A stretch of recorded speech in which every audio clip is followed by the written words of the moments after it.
श्री शिवाय नमस्तुभयम। दोस्तों, जैसा कि आप सभी लोग जानते हैं कि 11 फरवरी 2026 यानी बुधवार को पड़ रही है फाल्गुन महीने की कृष्ण पक्ष नवमी तिथि। और दोस्तों, ये वह तिथि है जो फाल्गुन महीने में पड़ने सबसे बड़ी तिथि है, क्योंकि यह फाल्गुन महीने में पड़ने वाली है और इसका बहुत ही बड़ा और विशेष महत्व होता है। पूज्य गुरु जी ने कहा है कि अगर कभी भी मौका लग जाए और फाल्गुन महीने की नवमी तिथि बुधवार को पड़ जाए तो आप लोगों को 7 हरा दूर्वा का उपाय तो अवश्य ही करना चाहिए। इन दोनों का संयोग बहुत ही कम आता है।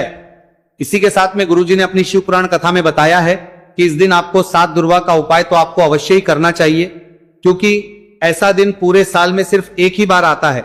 और दोस्तों, आप सभी लोग जानते हो कि बुधवार का अगर सबसे बड़ा उपाय है तो वह 7 हरा दूर्वा वाला उपाय है। तो दोस्तों, इस बुधवार नवमी तिथि के दिन आप लोगों को इस 7 हरा दूर्वा वाला उपाय को जरूर करना है।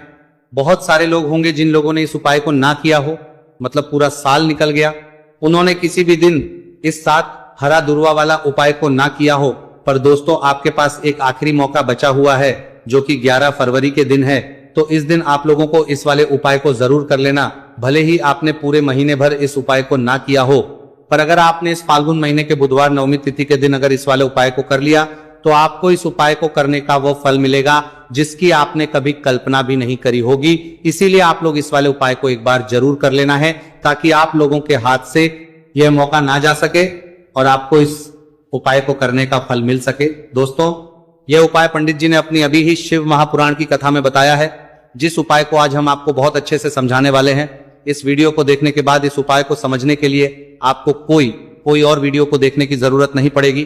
तो चलिए दोस्तों, उपाय को शुरू करते हैं। देखिए, ये इस फाल्गुन महीने के बुधवार नवमी तिथि के दिन ये इतना खास होता है, इतना महत्वपूर्ण होता है। देखा गया है कभी बड़े बड़े पूजा पाठ अनुष्ठान से जो मनोकामना पूर्ण नहीं होते, वो फाल्गुन महीने के बुधवार नवमी तिथि के दिन एक छोटे से उपाय करने से ही आपकी मनोकामना पूर्ण हो जाती है। और बहुत सारे लोगों ने इस उपाय को किया भी है और उनको इस उपाय को करने का फल भी जरूर मिला है। अगर आप लोग भी इस उपाय को करना चाहते हैं तो आप इस उपाय को पहले अच्छे से समझ लेना, सुन लेना, उसके बाद करना। आपको इस उपाय का फल जरूर ही, और इस उपाय को कर लेने से आपके घर में चाहे किसी भी प्रकार की दुख और समस्या क्यों ना चल रही हो, आपको उसका कारण भी नहीं पता है कि भाई ये समस्या किस कारण से चल रही है, उसका कुछ भी कारण हो सकता है, जैसे इसे पितृदोष हो सकता है या किसी भी तरह का मंगल दोष भी हो सकता है। तो इस दिन आप लोगों को ये वाला उपाय कर लेना है। ये एक ऐसा उपाय है जिस उपाय को अगर किसी विशेष दिन पर किया जाए तो भाई उस विशेष दिन का जो है वो तो मिलता ही मिलता है। पर हमने उस दिन पर इस उपाय को किया है तो हमें उससे भी बड़ा फल मिलता है, और फल बहुत जल्दी मिलता है, क्योंकि आप इस उपाय को बहुत ही बड़े और विशेष दिन पर कर रहे हो। तो चलिए अब उपाय के बारे में बात करते हैं, लेकिन उससे पहले आप लोगों को यह जानना आवश्यक है कि आखिर यह उपाय किस समय करना है, किसको करना है और कैसे करना है। तो चलिए हम आगे आपको वीडियो में एक एक करके बता देते हैं। उससे पहले अगर आप लोग हमारे चैनल पर पहली बार हैं तो हमारे चैनल को सब्सक्राइब करना ना भूलें, और अगर आपके पास कोई सवाल है तो आप हमें कमेंट बॉक्स में बता सकते हैं। और अगर आपको हमारा वीडियो पसंद आया है तो आप हमें लाइक और शेयर करना ना भूलें। और अगर आपको हमारे चैनल की जानकारी चाहिए तो आप हमें फॉलो कर सकते हैं। और अगर आपके पास कोई प्रश्न है तो आप हमें कमेंट बॉक्स में बता सकते हैं। पहली बार आए हैं या फिर मेरी आवाज आज पहली बार सुन रहे हैं तो हमारे चैनल को सब्सक्राइब जरूर कर लेना, और इस वीडियो को करके कमेंट बॉक्स में श्री शिवाय नमस्तुभयम ओम नमः शिवाय जरूर टाइप कर देना। तो दोस्तों, इस 7 दूर्वा वाला उपाय को हमें इस बुधवार नवमी तिथि के दिन कैसे करना है, किसको करना है, किस समय करना है और कहां पर करना है, ये सारे सवालों के जवाब आपको इस वीडियो में मिल जाएंगे। और जो ये वीडियो देखेगा भाई, उसको 7 हरा दूर्वा वाला उपाय जरूर करना चाहिए, क्योंकि इस दिन 7 दूर्वा का भी बहुत ही बड़ा और विशेष महत्व होता है। और जब बात आ जाए हरा दूर्वा की तो ये सोने पर सुहागा वाली बात हो जाती है, और ये एक बहुत ही बड़ा उपाय हो जाता है इस बुधवार नवमी तिथि का। तो अब दोस्तों, इस 7 हरा दूर्वा वाला उपाय को आखिर करना किसको है, सबसे पहले हम लोग वो बात जान लेते हैं। तो देखो, घर की जो बड़ी माताएं बहनें होती हैं, उन माताओं बहनों में से कोई भी एक बड़ी माता बहन इस वाले उपाय को कर सकती है। और दोस्तों, अगर आप चाहें तो अपने घर में से सभी सदस्यों भी इस उपाय को करवा सकते हैं। अगर किसी व्यक्ति की खुद की कोई मनोकामना है, खुद की कोई दुख और परेशानी है, जो कि वो अपने लिए ही करना चाहता है इस वाले उपाय को, तो वो खुद अपने लिए भी कर सकता है। बाकी अगर कोई घर में से ऐसा है जो कि अपने पूरे घर परिवार की सुख और शांति के लिए ये वाला उपाय करना चाहता है, तो भाई वो भी करना सकता है, उसमें भी कोई दिक्कत वाली बात नहीं है। कहने का मतलब यह है कि इस उपाय को हर सदस्य भी कर सकता है और पूरे घर परिवार के सदस्य के लिए घर की बड़ी माताओं बहनों में से कोई एक माता बहन भी कर सकती है। माताएं बहनें अगर घर में उपस्थित ना हो या वह ये वाला उपाय ना कर पा रही हो, तो फिर घर का कोई बड़ा सदस्य भी इस 7 हरा दूर्वा वाला उपाय को कर सकता है, चाहे फिर वह पुरुष ही क्यों ना हो, उसमें कोई भी दिक्कत वाली बात नहीं है।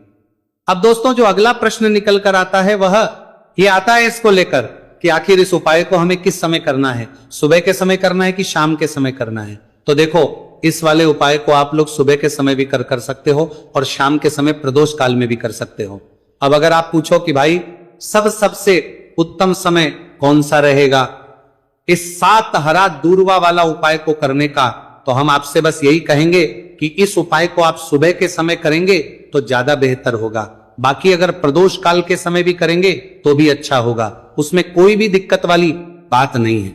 तो अब दोस्तों जो अगली सबसे बड़ी और महत्वपूर्ण बात आती है वो ये आती है कि सुबह अगर हम उपाय को करेंगे तो हमें कितने बजे से लेकर कितने बजे तक के बीच में करना है, और शाम के समय प्रदोष काल में करेंगे तो हमें कितने बजे से लेकर कितने बजे के बीच में करना है। तो देखो सुबह जितनी जल्दी हो सके आप उपाय को करने की कोशिश करना। बाकी अगर कारणवश लेट भी हो जाओ, थोड़ी देर भी हो जाए, तो 10 या 11 बजे तक भी आप उपाय कर लेना, पर 12 बजे से ज्यादा देरी ना हो, ठीक है, इस बात का ध्यान रखना। उसके बाद में दोस्तों अगर शाम के समय प्रदोष काल की बात करें, प्रदोष काल का जो समय है होता है वो शाम के 6 बजे से शुरू हो जाता है। मतलब शाम के 6 बजे से लेकर शाम के 6 बजे से रात के 8 बजे के बीच का जो समय होता है, यह समय प्रदोष काल का समय होता है। तो इस उपाय को 7 या 8 बजे के बीच में भी कर सकते हो, मैं आप कभी भी इस वाले उपाय को कर सकते हो, उसमें कोई भी दिक्कत वाली बात नहीं है। तो फाल्गुन का महीना ही है जो आपको धन दौलत पुण्य दोनों ही देने वाला है। फाल्गुन के महीने में तुलसी का पूजन करके श्री हरि विष्णु से जुड़े हुए कुछ उपाय करके आप अपने जीवन की निर्धनता, धन से जुड़ी समस्याएं, कर्जे से जुड़ी समस्याओं को हमेशा के लिए दूर कर सकते हैं। यह वही महीना है जिस माह में भगवान विष्णु योग निद्रा से जागते हैं। भगवान विष्णु को तुलसी अति प्रिय है, इसलिए उनकी पूजा में भी विशेष रूप से हम तुलसी का उपयोग करते हैं। और बिना तुलसी दल के, बिना तुलसी मैया के श्री हरि विष्णु की पूजा और उनका भोग दोनों ही अधूरे होते हैं। इसीलिए फाल्गुन के महीने में ऐसा उपाय आपको बताने वाले हैं जिसे करने से श्री हरि विष्णु की असीम कृपा आपको मिलेगी और मां तुलसी से ऐसा आशीर्वाद मिलेगा, जीवन का हर दुख, हर कष्ट, गरीबी, निर्धनता, कर्जे से जुड़ी समस्याएं सब कुछ ही आपके जीवन से दूर हो जाएगा और सुख, समृद्धि, धन, वैभव, ऐश्वर्य सब कुछ आपको अपने जीवन में आसानी से मिलने लगेगा। तो चलिए बात कर लेते हैं कि कौन सा उपाय है, तुलसी के पौधे में कौन सी चीज आपको रखनी है और इस उपाय को किस समय करना है।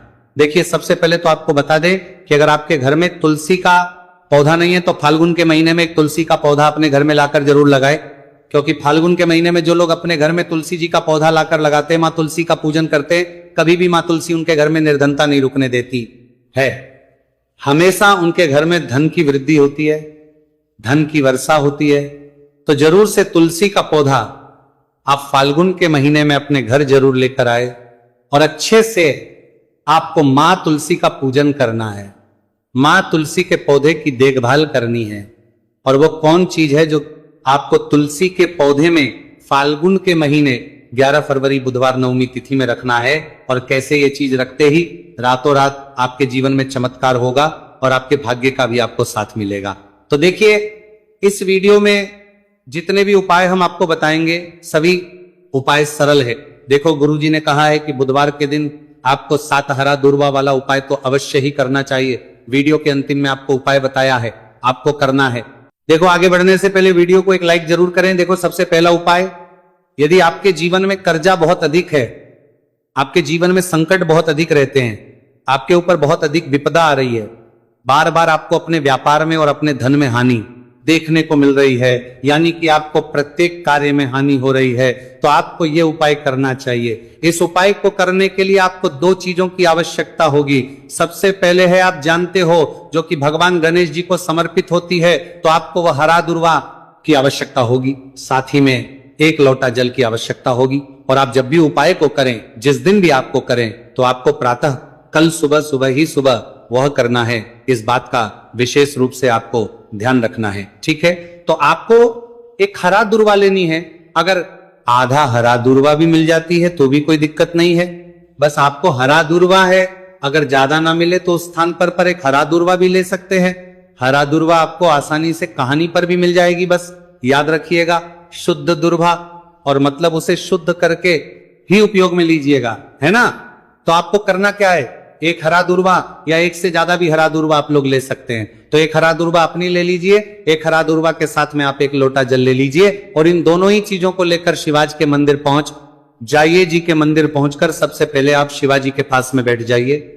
शिवाजी के पास में बैठने के बाद जो शिवाजी की शिवलिंग होगी, शिवलिंग के ऊपर सबसे पहले आपको यह दुर्भाग्य को समर्पित करना है। दुर्भाग्य को कुछ इस प्रकार से समर्पित करना है कि जो दुर्वा की दांडी का मुख होगा वह जलधारी की तरफ हो, जहां से जल नीचे करता है ना। और जो हरा दुर्वा का मिला हुआ भाग होगा वो अपने आप शिवाजी के पीछे की तरफ हो जाएगा, ठीक है। तो इस प्रकार से ये हरा दुर्वा का ये दुर्वा आपको भगवान शिवाजी का शिवलिंग के ऊपर समर्पित करनी है।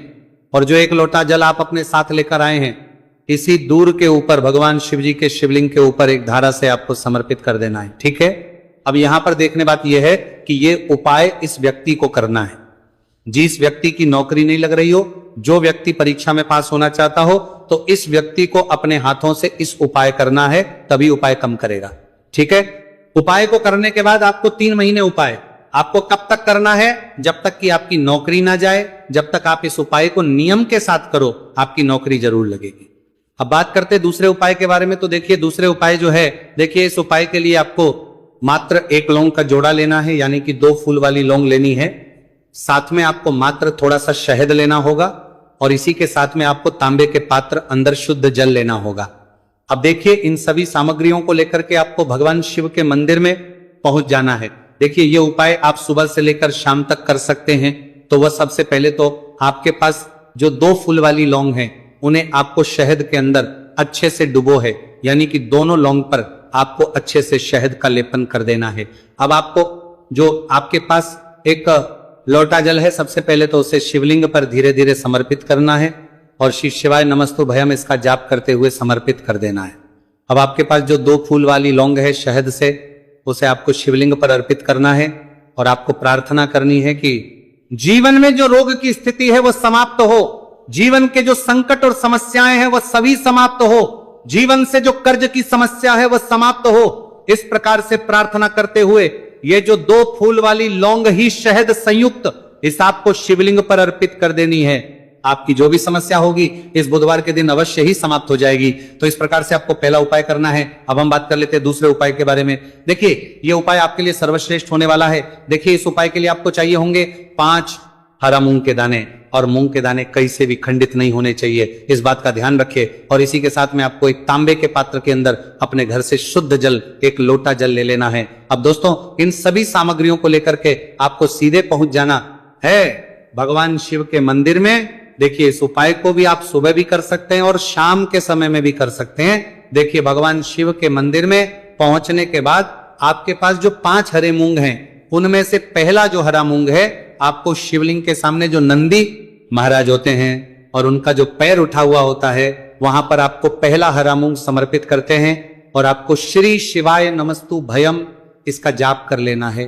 फिर आपको दूसरा हरा मूंग लेना है, और शिवलिंग पर जो श्री गणेश जी वाला स्थान होता है, वहां पर आपको ये दूसरा हरा मूंग समर्पित कर देना है, यानी कि शिवलिंग के सीधे तरफ आपको ये दूसरा हरा मूंग समर्पित करना है। और फिर आपको ओम गण गणपते नमः या फिर ओम श्री गणेशाय नमः इसका जाप कर लेना है। तीसरा हरा मूंग का दाना आपको भगवान शिव की सबसे प्रिय पुत्री माता अशोक सुंदरी वाले स्थान पर समर्पित करना। शिवलिंग की जो जलाधारी होती है, जहां से जल बह करके आता है, उसी जलाधारी के बीच में जो कहीं कहीं उठी हुई लाइन होती है सांप की आकृति के रूप में, वहीं पर आपको तीसरा हरा मूंग समर्पित करना है और फिर आपको ओम नमः शिवाय इसका जाप कर लेना है। अब दोस्तों चौथा जो हरा मूंग है उसे आपको भगवान कार्तिकेय जी का जो स्थान होता है शिवलिंग पर, वहां पर आपको ये चौथा हरा मूंग का दाना समर्पित कर देना है और आप ओम नमः शिवाय इसका जाप कर लेना है। अब दोस्तों आपके पास जो पांचवा और अंतिम हरा मूंग बचा हुआ है उससे आपको उससे जल के पात्र के अंदर डाल देना है और इस हरे मूंग से युक्त जल से आपको भगवान शिव के शिवलिंग का अभिषेक कर देना है। जल आपको बिल्कुल धीरे धीरे समर्पित करते जाना है और लगातार आपको शिव महापुराण के मूल श्री शिवाय नमस्तुभयम इसका जाप करते रहना है। फिर आपको शिवलिंग के आगे बैठकर, यदि आप अपने बच्चों के लिए यह उपाय कर रहे हैं, यदि आप अपने बच्चों की बुद्धि ज्ञान और विवेक के लिए उपाय कर रहे हैं तो उसके लिए आपको प्रार्थना कर लेनी है, या फिर व्यापार में वृद्धि करने के लिए ये उपाय कर रहे हैं तो उसकी कामना करते हुए आपको प्रार्थना कर लेनी है, या फिर अपनी नौकरी के लिए कर रहे हैं, या फिर अपने इंटरव्यू के लिए, या फिर धन की प्राप्ति के लिए कर रहे हैं। जिस भी कामना के लिए आप उपाय कर रहे हैं उसे परिपूर्ण करने के आपको महादेव से प्रार्थना कर लेनी है और फिर आपको वापस अपने घर आ जाना है। पूज्य गुरु जी ने कहा है कि जो भी व्यक्ति इस उपाय को कर लेता है तो यकीन मानिए आपके जीवन की जो सारे संकट, कष्ट और बाधाएं ही वह सभी समाप्त होंगे। अब हम बात करते हैं अगले उपाय की। इस उपाय के लिए आपको एक दीपक लेना है। दीपक आप मिट्टी का भी ले सकते हैं और शुद्ध आटा मढ़कर उसका दीपक भी आप तैयार कर सकते हैं। अंदर गोलबाती का प्रयोग करना है और दीपक के अंदर आपको शुद्ध घी का प्रयोग करना है। इसी के साथ में आपको मात्र एक फूल वाली लौंग लेनी होगी। अब ये एक दीपक और एक फूल वाली लौंग लेकर के सीधा आपको पहुंचना होगा बरगद के वृक्ष के। वहां पर देखिए सबसे पहले तो आपके पास जो एक फूल वाली लौंग है उससे आपको बरगद के वृक्ष की जड़ में समर्पित करना है। देखिए अगर आपके जीवन में कोई भी बड़ा संकट आने वाला है, कोई बड़ा कष्ट आने वाला, तो वह इस उपाय के माध्यम से दूर होने वाला है। महादेव की विशेष कृपा रहेगी कि जो भी संकट आपके जीवन में आने वाला होगा वो भी दूर हो जाएगा। तो आपको एक लौंग समर्पित करनी है बरगद के वृक्ष की जड़ में और वहीं पर आपको जो है गोल बाती वाला दीपक जो आप लेकर के गए हैं उससे भी वहां पर प्रज्वलित कर देना है बटकेश्वर महादेव का स्मरण करते हुए। देखिए जब भी आपको जीवन में इस साल लगने लगे कि आपके जीवन में कुछ भी अच्छा नहीं चल रहा है तब भी आपको इस उपाय करना है। तो इस प्रकार से आपको यह उपाय करना है।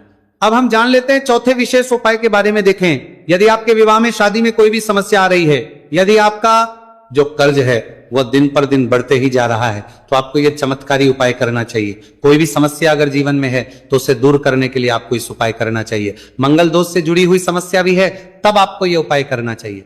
देखिए इस उपाय के 4 नियम आ जाते हैं कि लिए आपको एक तांबे के पात्र के अंदर अपने घर से शुद्ध जल लेना है और इसी के साथ में आपको एक चुटकी लाल चंदन लेना होगा।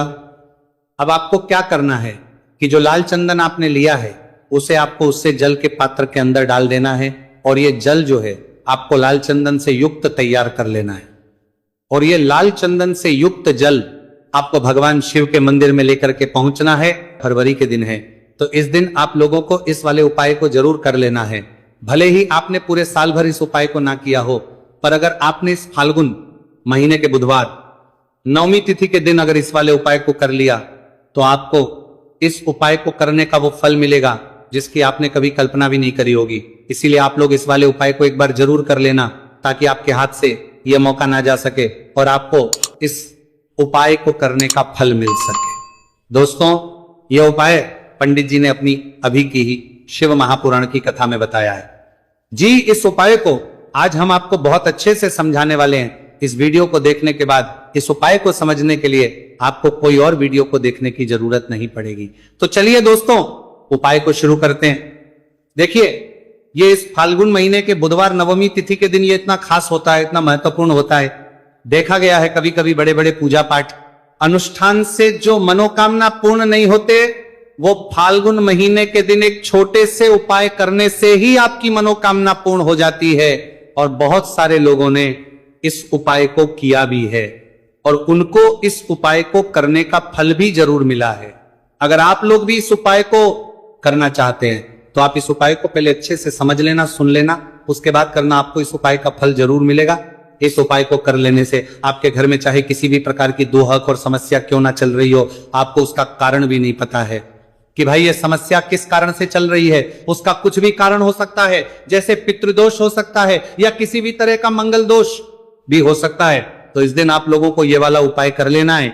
ये एक ऐसा उपाय है जिस उपाय को अगर किसी विशेष दिन पर किया जाए तो भाई उस विशेष दिन का जो है वह तो हमें मिलता ही मिलता है, पर हमने उस दिन पर इस 5 हरे मूंग के दाने वाले उपाय को किया है तो हमें उससे भी बड़ा फल मिलता है, और फल बहुत जल्दी मिलता है क्योंकि आप इस उपाय को बहुत ही बड़े और विशेष दिन पर कर रहे हो। तो चलिए अब उपाय के बारे में बात करते हैं, लेकिन उससे पहले आप लोगों को यह जानना आवश्यक है कि आखिर ये उपाय किस समय करना है, किसको करना है और कैसे करना है। तो चलिए हम आगे आपको वीडियो में एक एक करके बता देते हैं, लेकिन उससे पहले अगर आप लोग हमारे चैनल पर नए हैं, हमारे चैनल को सब्सक्राइब कर लेना और इस वीडियो को लाइक करके कमेंट बॉक्स में श्री शिवाय नमस्तु भयम ओम नमः शिवाय जरूर टाइप कर देना। तो दोस्तों इस 5 हरे मूंग के दाने वाले उपाय को हमें इस बुधवार नवमी तिथि के दिन कैसे करना है, किसको करना है, किस समय करना है और कहां पर करना है, ये सारे सवालों के जवाब आपको इस वीडियो में मिल जाएंगे। और जो ये वीडियो देखेगा भाई उसको 5 हरे मूंग वाला उपाय जरूर करना चाहिए इस दिन। एक हरे मूंग के दाने का भी बहुत ही बड़ा और विशेष महत्व होता है। और जब बात आ जाए 5 हरे मूंग के दाने की तो ये सोने पे सुहागा वाली बात हो जाती है और ये एक बहुत ही बड़ा उपाय हो जाता है इस बुधवार नवमी तिथि का। तो अब दोस्तों इस 5 हरे मूंग के दाने वाले उपाय को आखिर करना किसको है, सबसे पहले हम लोग वो बात जान लेते हैं। तो देखो घर की जो बड़ी माताएं बहनें होती हैं, उन माताओं बहनों में से कोई भी एक बड़ी माँ इस वाले उपाय को कर सकती है। और दोस्तों अगर आप चाहें तो अपने घर में से सभी सदस्यों को भी इस उपाय को करवा सकते हैं। अगर किसी व्यक्ति की खुद की कोई मनोकामना है, खुद की कोई दुख और परेशानी है जो कि वो अपने लिए ही करना चाहता है, इस वाले उपाय को तो वो खुद अपने लिए भी कर सकता है। बाकी अगर कोई घर में से ऐसा है जो कि अपने पूरे घर परिवार की सुख और शांति के लिए यह वाला उपाय करना चाहता है तो वो भी कर सकता है, उसमें भी कोई दिक्कत वाली बात नहीं है। कहने का मतलब यह है कि इस उपाय को हर एक सदस्य भी कर सकता है और पूरे घर परिवार के सदस्य के लिए घर की बड़ी माताओं बहनों में से कोई एक माता बहन भी कर सकती है। माताएं बहनें अगर घर में उपस्थित ना हो या वह ये वाला उपाय ना कर पा रही हो तो फिर घर का कोई बड़ा सदस्य भी इस 5 हरे मूंग के दाने वाले उपाय को कर सकता है, चाहे फिर वह पुरुष ही क्यों ना हो, कोई भी दिक्कत वाली बात नहीं है। अब दोस्तों इस 5 हरे मूंग के दाने वाले उपाय को हमें करना कहां पर है, देखो हमें शिवलिंग के पास में जाकर करना है। बहुत सारे लोग प्रश्न करते हैं इस 5 हरे मूंग वाला उपाय को आपको करना कैसे है और इस उपाय को करने का जो समय है वह क्या है। तो देखिए इस बुधवार नवमी तिथि के दिन किए जाने वाले ये एक 5 हरे मूंग वाला उपाय जो उपाय है ये मुख्य रूप से सुबह के समय होगा। किस समय होगा, सुबह के समय होगा। आपको कोशिश यही करनी है कि सुबह के समय करें, हम इस 5 हरे मूंग वाला उपाय को कर लें। पर किसी कारणवश अगर आप सुबह इस उपाय को ना कर पाओ, आपको कहीं काम से जाना हो या किसी और काम की वजह से आप उपाय को ना कर पाओ, तो आपके पास फिर दूसरा मौका रहेगा जो कि शाम के समय का रहेगा, प्रदोष काल का रहेगा। अब भाई प्रदोष काल का समय भी बहुत ही लोगों के मन में प्रश्न बन जाता है कि भाई ये होता कब है, कितने बजे से लेकर कितने बजे ये समय होता है, ताकि हमें उपाय के लिए जो है करने का समय पता लग जाए। तो हम आपको बता दें प्रदोष काल का जो एक समय होता है शाम का समय, वह होता है शाम के 6 बजे से लेकर शाम के 7 बजे के बीच का। इस समय के बीच में आप उपाय को करेंगे तो आपको उस उपाय का जरूर फल मिलेंगे। तो शाम के 6 बजे से लेकर शाम के 7 बजे के बीच में आप लोग इस 5 हरे मूंग वाला उपाय को कर सकते हो। तो भैया बहुत सारे लोग पर ये प्रश्न भी जरूर करेंगे कि भाई हम तो नौकरी पर जाते हैं, हम अपनी ड्यूटी पर जाते हैं और आने में हमें देर हो जाती है, तो उस जगह पर हमें क्या करना चाहिए। तो देखिए उन लोगों को भी टेंशन लेने की जरूरत नहीं है। अगर आप लोग इस उपाय को शाम के समय प्रदोष काल में कर रहे हैं और अगर आपको आने में देरी भी हो जाती है, आपको आने में 7 बजे तक आप नहीं पहुंच पाते हो, तो भाई आप 7 या रात 8 बजे तक भी अगर उपाय को करोगे तो भी चल जाएगा। और अगर इससे भी थोड़ा देर हो जाती तो भी आप उपाय को कर सकते हो। कि इस बुधवार का दिन है, ये दिन बहुत ही कम आता है पूरे साल भर में, इसलिए जब आपको मौका मिल जाए तब आप इस उपाय को जरूर कर लेना। कोई भी उपाय हो आप कभी भी कर सकते हो। बुधिया के दिन बस कोशिश करना कि समय के मतलब अंतर्गत ही कर लो, पर किसी कारणवश अगर ना कर पाओ तो फिर आप थोड़ा देरी से भी कर सकते हो, आपको उपाय का फल जरूर मिलेगा। तो देखिए बुधवार के दिन पर विशेषकर श्री गणेश जी का पूजन जाता है। अब साथ ही साथ नवमी तिथि का दिन भी पड़ गया है। तो ऐसा समझ लीजिए आपके जीवन में धन भी आएगा, सुख भी आएगा, धन बढ़ेगा भी और साथ ही साथ आपके जीवन के सारे संकटों को गणेश जी दूर कर देंगे। तो चलिए सबसे पहले बात कर लेते हैं सबसे पहले उपाय की। और इस उपाय को करने से आपकी कोई भी ऐसी इच्छा, कोई भी विश जो अभी तक अधूरी है, पूरी नहीं हो रही है। आपकी बड़ी से बड़ी विश और मनोकामना भी पूरी हुआ है। चलिए बढ़ते हैं उपाय की ओर। देखो यह उपाय आपके लिए सर्वश्रेष्ठ होने वाला है। देखिए इस उपाय के लिए आपको मात्र 5 हरे मूंग के दाने ले लेना है। देखिए नवमी तिथि है और यह बुधवार के दिन पड़ रही है, इसीलिए आपको 5 हरे मूंग के दाने लेना है।